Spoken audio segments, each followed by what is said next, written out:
Well, yeah, there's a good reason why 2023 was a shitty year. And these movies we're talking about today are living proof. Those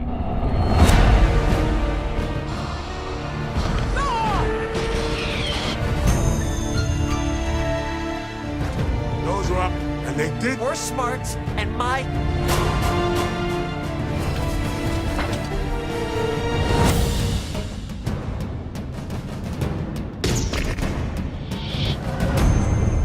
He told me enough.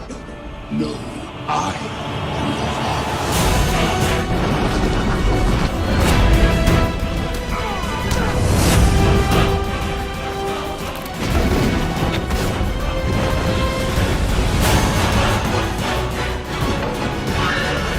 Here's Chuck.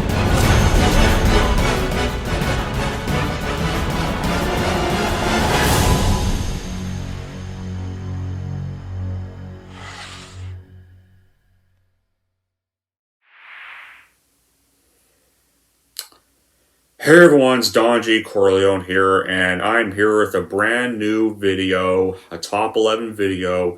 Its top 11 video is going to be for the other 11 movies we're discussing, and this is going to be for the top 11 worst movies of this year, because, and it's the last video of 2023, because it was a shitty year for movies. No, really, like a really shitty year for movies. And most of it was all caused by the strikes Hollywood went on. We had the writer's strike, which lasted about till September. And then 2 months after the writer's strike started, around the time Oppenheimer and Barbie came out, we had the actor's strike. And Hollyweird thought it'd be fine to blame the strikes for the movies that were bombing at the box office. Because they can't try to admit their faults. That maybe people just didn't want to go see those movies in the first place. Maybe they just never looked good, and I bet even with the strikes, they would have probably still bombed anyway. It wouldn't matter in the end. Oh my god. And 2023 was just a mixed year in general. Right? I mean, it was better than, for me personally, the year, aside from movies, was better than 2022. Even though 2022 is a better year for movies, 2022 was just a bad year. 2023 was an improvement for different stuff, but it was definitely horrible for movies. So there you go. Because 2023 for me still had some good things that came out of it. And we're around 800 or so subscribers at the end of the year. So I have a feeling by around 2024, we're going to get to 1,000 eventually in a few months. That goal's finally going to happen. But yeah. But anyway, guys, let's get on with what was the biggest travesties of 2023, beginning with number 11. Start off at number 11 is going to be Cocaine Bear. Yep, our first biggest pile of steaming shit on the list to talk about, and among many from a director that needs to retire from directing, especially directing horror creature features that have bad attempts at comedy in them. But oh hey, I remember, according to her, men don't want to see women in action movies, is what she said when she directed Charlie's Angels, which bombed in 2019. Yes, that chick. She's back with a true story of a real-life incident where a bear took cocaine and went on a killing rampage due to the drugs. And instead of being just a horror film, it's a comedy movie instead. And get this, guys, it was Ray Liotta's second to last movie before his death last year. Kerry Russell is on hand as a concerned mother of a tween hiker. In real life, the black bear weighed 175 pounds, but it was changed almost 400 pounds for the movie. And production apparently cost $35 million. Get this, guys, because literally, the CGI seems a little superior than sci-fi channels, but it's not enough to make any appreciable difference. This movie is just awful. It was hoping for us so bad it's good comedy, but we don't get that at all. There's nothing even funny in this movie. There's a nice bit of gore in there, but even that failed. I didn't even laugh once. This movie's just plain bad. I would rather watch better movies like Lake Placid and Anaconda over this. Those were actually so bad it's good. And speaking of this, one of the kids is even played by Lego Movie 2 because it's literally like as if Elizabeth Banks just recognized that kid actress was in Lego Movie 2 and decided to just cast her in this movie as one of the dumb kids who puts cocaine in their mouths. It's like an idiot. For that one reason alone, which is just lazy casting.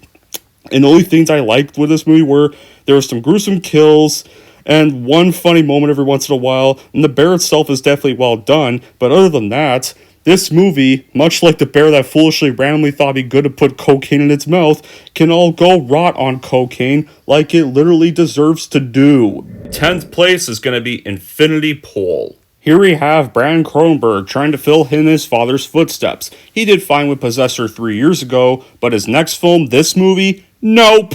It literally starts off promising, and I thought I would enjoy this pretty much, but it ends up turning to one of those artsy-fartsy movies that tries to do something new and tricks the viewer again and again, and instead it ends up being annoying and nearly unwatchable. If you like stupid movies that try way too hard to be artsy and deep, this will be right up your alley, and that's a shame because there could have been a good movie using this basic premise, but it just comes off as silly garbage with over-the-top and non-believable performances. This film was consistently ridiculous throughout, and almost had zero redeeming qualities.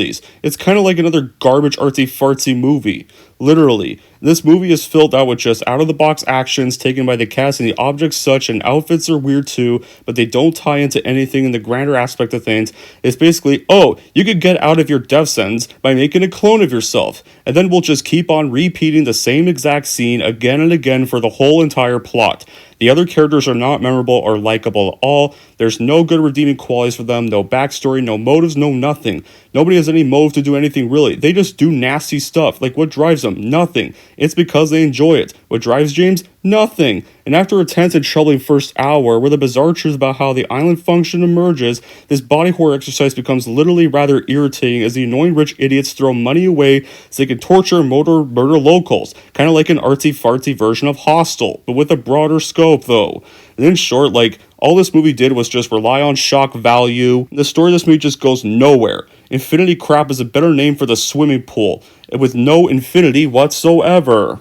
Kicking off at number 9 is going to be Beau is Afraid. Ari Aster, stop relying on the same shtick you have done with your last 2 films again and again and again. It was fine with Hereditary, but now it is getting repetitive. I liked your first movie, your second movie was kind of disappointing in comparison, especially when after seeing a death, all they did was whine about theses, and now we have this movie, and it's literally about some chicken shit guy who's played by Joaquin Phoenix who sets off on some needlessly 3-hour journey to see his mom. Basically, it's like Ari Aster just watched everything ever all at once and was so jealous it outgrossed Hereditary at the box office, so he decided to get revenge on the directors and make his own version of the same movie with all the good stuff that one had gone. Just basically, this movie exists to waste 3 hours of your life and make you just leave all pissed off. All we see is just Joaquin taking his drug, runs out of the bathtub bare-ass nude and gets hit by a car, then ends up with a wasted Nathan Lane's character whose daughter's an asshole who drinks paint to kill herself. Joaquin gets blamed for his death and runs out again chased by some shooter guy,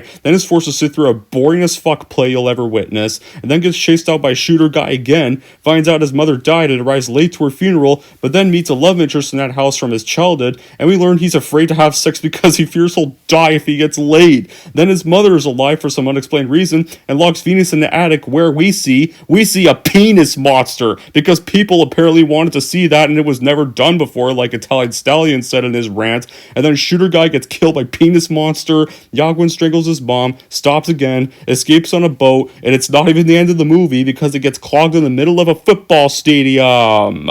And that is Beau flips and then he dies. The end. Way to fucking go, Ari Aster. Overall, this movie can be called Boredom is Afraid that this movie sucks. Kicking off at number 8 is going to be Scream 6. Would you just stop making these shitty movies already? So apparently, whenever a Scream film from the year before makes profit, that's when the directors randomly decide to get greedy and do the same gap that happened with 1 and 2 in the 90s. Release the next one a year after to make even more profit. Except this time just be lazy and do it for the money and not for any good reasons. Oh, and be set in New York because that works so well with Jason. The plot's basically just Scream 2 with a few minor changes to the script. The villains who take up the mantle of Ghostface have the same motivation for killing people as Nancy Loomis did in Scream 2. What absolutely worst thing about this movie is the writers of this crass fest bring back a character from Scream 4 who died at the end of that movie and not even referenced in Scream 5 is just lazy writing and a cash grab attitude to the entire movie. Neve Campbell didn't even want to be part of this movie, and I definitely don't blame her for not wanting part of this because of the money issues. Courtney Cox is returning as Gail Weathers, but her character is just a complete asshole in this movie, and the only saving grace is the gore in this movie is decent with a heavy focus on stabbing to an excessive amount. But however, the downside to stabbing is just made pointless when almost every character walks off their stab wounds like they're some kind of superhero. There's one scene in particular where a character gets stabbed around 20 times with 2 knives, but he apparently survives that. We need to get some more unfunny comedy from Jasmine attempts at being a bad Randy replacement. And I guess already the killer's within the movie, not because like it was obvious, but because I just stopped caring at this rate. Or when they say, hey, let's stick together and then just split up and run away from each other, which is the main characters of course, or at the end with Ghostface and Samantha run and yell at each other, and other yet has a gun and doesn't just shoot it. And the fact that it's 3 people as the killers of this movie was just so lame and pretentious. And if anything good came out of this, at the very, very least, it may be hinted that because they stupidly fired the lead actress for selfish reasons, Jenna Ortega and Christopher Landon all quit, this franchise can hopefully now stay dead. Because you want to know why, guys? Because this movie was the final blow to this whole series, and I hope we don't get another Scream movie now. I didn't mind Scream 5, but I had some problems with it. And this movie, I can agree, I definitely sucks, and it's definitely the final nail in the coffin to Scream as a franchise for me. In 7th place is The Little Mermaid 2023. Ah yes, the remake where I got called racist for not liking... Let's just get this over with. Disney just needs to give up on the live action remakes. They get worse and worse. Especially this one is no example. The CGI of the non-named sea animals is horrid. Especially the named ones. The acting of the characters lacks the soul of the original, and Eric was the only one of the human cast who at least was done better than the animated version. And as for this Ariel, well, let me say Halle is definitely another one of my most hated actresses after her little animation is for kids thing again, like many other people have said, which is not even true, or some other things I'm not going to reveal, being another one of those people. The weakest scene in this version, of course, is definitely the CGI characters, and the 3 actors for the CGI characters were clearly only in this because they worked on 3 Pixar films or animated Disney films together, especially Awkwafina, who was only casted in this, and gender-swapping Scuttle because she worked with Disney on Raya the Last Dragon. And let me say this, Awkwafina's performance in this movie was fucking awful! Because her comedy is irritating, and don't even get me started on her dumbass song. And the changes done to Ariel in this movie also suck. One specific one is because she could somehow drive a wrecked boat in the finale and breathe on land in mermaid form during the finale. And so as for Javier Bardem's performance, I do like Javier Bardem, but he didn't even sound interested in doing this movie. But there was one bit of the casting that did work. I will admit, Davey Diggs did a pretty fine job as Sebastian, even though he was definitely wasted, and Sebastian's design was horrendous to look at. And the other thing I will admit, which I did not expect to tolerate, was definitely Melissa McCarthy as Ursula. There's definitely no unfunny Paul Feige comedy in this version of the character, and that's definitely a shock considering the other awful reboot she was involved in was 2016's Wokebusters. But yeah, in short, Disney just stop doing live action Disney remakes because they are getting annoying and they are getting terrible now. Kicking off in 6th place is going to be Kids vs. Aliens. Man, I had hope for this, because for one, this was obviously another film adaptation of a VHS segment that I enjoyed, and that was the Alien one from the second movie, which I thought was a terrifying segment and very well done, shot from a dog's perspective. And it was done by the guy who did Hobo with a Shotgun. And when I heard this was getting a film adaptation, and Jason Eisner was going to even do the movie adaptation, I was excited and I had hope for this movie to be made. Needless to say, I was wrong to say that in the slightest because this film was just terrible. It was clearly just done to cash in on the Stranger Things hype and be a dollar store version of it. You have these obnoxious cast of kids that just swear their asses off in all their sentences. You have one teen guy that is an unlikable sociopath and even when pursued by aliens, still tries to hurt the kids. And the Greys in this version look atrociously designed unlike the 7th, where they really look fucking scary and look like real aliens. And when the film is showing the home movies that the kid characters are making, it's already to use shaky cam and extreme close-up shots as that would benefit the setup, but then, why shoot straightforward action set pieces too in shaky cam? Some of it is just borderline nauseating, and the main antagonist is out of this world despicable, and not the aliens, it's a teen guy. He has no effort has gone to the winning or the performances, and the ending is even still more mean-spirited. Like in the original, the segment wasn't any happier, because it ended with the camera recording dog being dropped by the ship after our last kid is abducted, and we saw it bleed out and die on the ground. This ending is no better. In fact, it's probably even worse. The kid defeats the alien, but then the government freezes and captures them. And this film was just, in short, an ugly, vile, mean-spirited dollar store Stranger Things that just adopts itself from a VHS segment to lure in VHS fans. The director with Hope with a Shotgun just did another feature film that actually ends up being bad. Just how? Kicking off in 5th place is going to be The Exorcist Disbeliever. Hey, look everybody, David Gordon Green learned absolutely nothing from the results of Halloween Ends and is still working with Jason Blum to kill horror franchises. This was a series though that should have never been a series to begin with. Except for Exorcist 3. This movie just shows you Gordon Green learned nothing from Ends and repeated the same mistakes here. And the scariest part of this was a very frail looking Ellen Burstyn that wouldn't fall over and getting wasted in this movie. And I just felt bad she ended up being in this trash. They don't give her much to do. She even gets the closest thing to a decent performance in this movie. There's some other cast members like Leslie Odom Jr. and Ann Dowd who have been in some other actually enjoyable films, and they don't even turn in good performances here. The movie does not even have one single scary scene in here, and just had me so bored out of my mind with this crap. And I totally need to hear a girl repeatedly yell "body in the blood" 2,000 effing times in a church, one guy just being a chicken shit with making a choice, and totally just letting one of the girls get dragged to hell selfishly. And that scene is a good ending for some weird reason. I need to totally see Chris come back to be blind and look like and do like Professor X like poses as if she has X-Men powers in a hospital shot. And the idea of having two girls though being connected in possession could have been interesting, but the film fails to deliver any sympathy for all the characters because these two girls do the satanic ritual that gets them possessed in the first place. And one family seems to be more prominent than the other, so at least you're wondering what was even the point of having two possessions when you could have just had one of this lazy schlock. Top of that, the girls appear more abnormal than possessed for majority of the runtime, and they're clearly possessed, and it feels like a cheap intimidation, which has already been done in not just the original, but the genre of many other possession movies as well. Honestly, here's my word of advice, David Gordon Green. Dude, just stop reviving horror franchises. Quit Jason Blum and just go back to comedy where you belong and cut ties with Blumhouse and Jason Blum himself and just stop touching horror franchises. You're better suited for comedy movies at all. But seriously, dude, you're just not good with horror, and you just seriously need to understand that at this rate.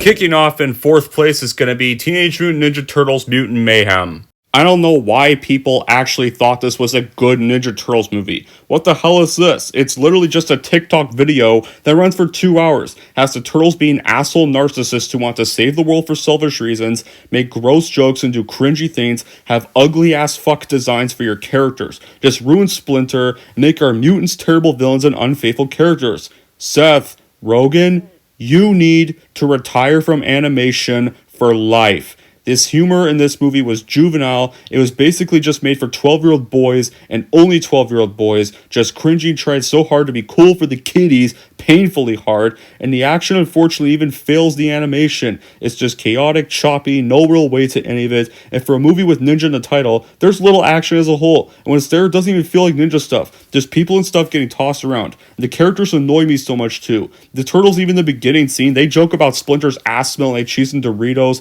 and their voices suck too. Even though Leo's the only normal sounding one, Mikey sounds like he's a 40-year-old fictional version of Seth Rogen himself and not a teenager. Raphael is literally voiced by Brady Noon because he starred in Good Boys, and that's the only reason he clearly sounds like the lead goth kid from South Park. And Donnie, he just sounds like a 10-year-old baby who needs to have his diaper changed and his bum wiped, and is still wearing glasses because it worked with Michael Bay. Oh, Splinter even has a bad design. He has an afro and is an asshole father in this movie that clearly doesn't even sound like he loves the turtles at all, and he even treats the turtles like shit. And April even looks like a fat-ass hobo who vomits on camera for 2 fucking minutes.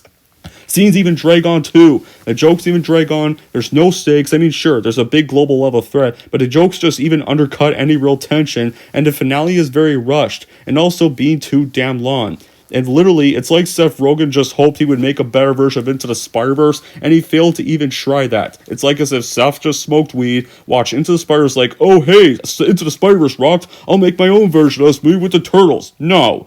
Dude, just because that works with Into the Spider-Verse does not work with every other movie you do. In fact, repeating Into the Spider-Verse is getting so annoying nowadays. And I don't care if fake TMNT fans get mad at me for this again, but it's not the Turtles, it's not how they're meant to be portrayed, and if I want the Turtles, I'll watch the good version that's actually from the 90s. Problem solved. Kicking off in third place is going to be Indiana Jones and the Dial of Destiny. What was even the point of this movie? Just another attempt for Disney and Lucasfilm to revive one of their franchises. After the sequel trashology of Star Wars, they remembered Indiana Jones and decided to try to revive that next and give it the trashology treatment next. Guess what? It bombed at the box office and it made zero profit. Who was it made for? Who wants to see a depressed Indiana Jones hobbling around while a self-righteous know-it-all spends the entire runtime reminding him how old he is and acting like she's better than him? Was this film made for an audience of exclusively crazy Kennedy? And who decided to put Phoebe Waller-Bridge in this movie? Oh right, Lucasfilm themselves did. I generally feel like Disney's just desperate for this girl to become a thing,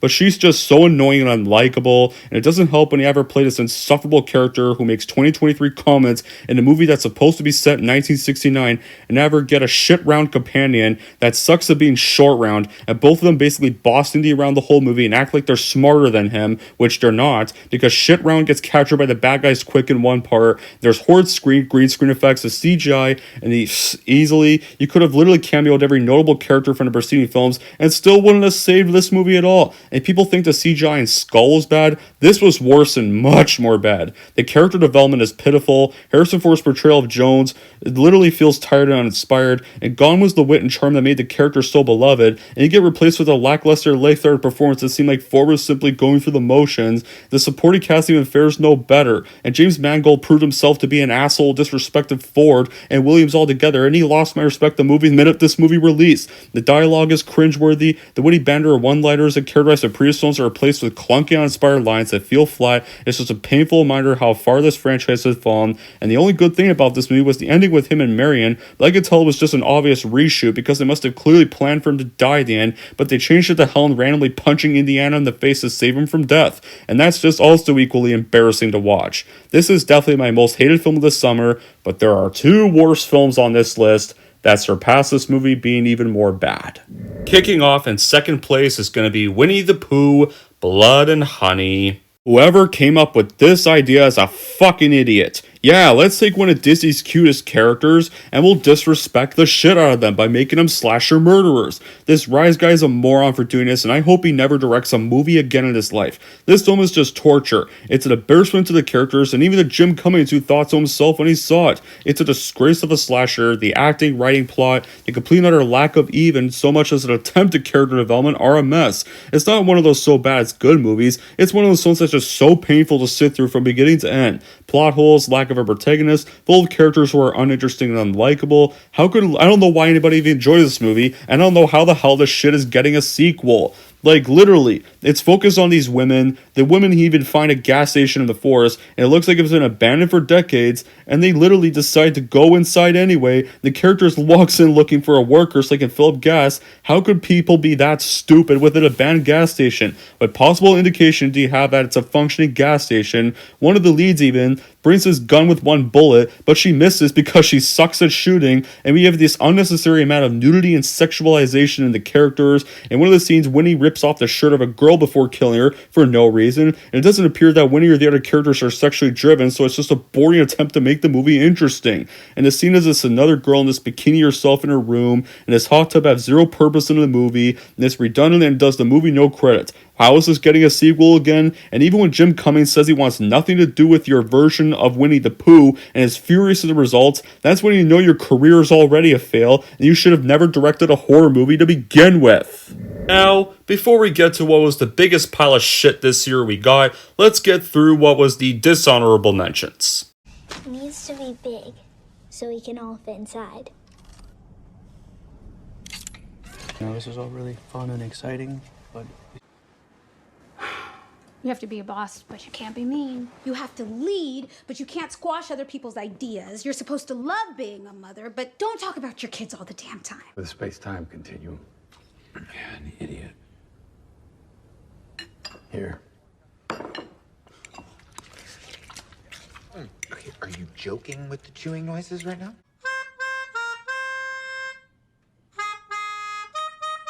I got it! I got it! Oh, I don't got it! Rocky!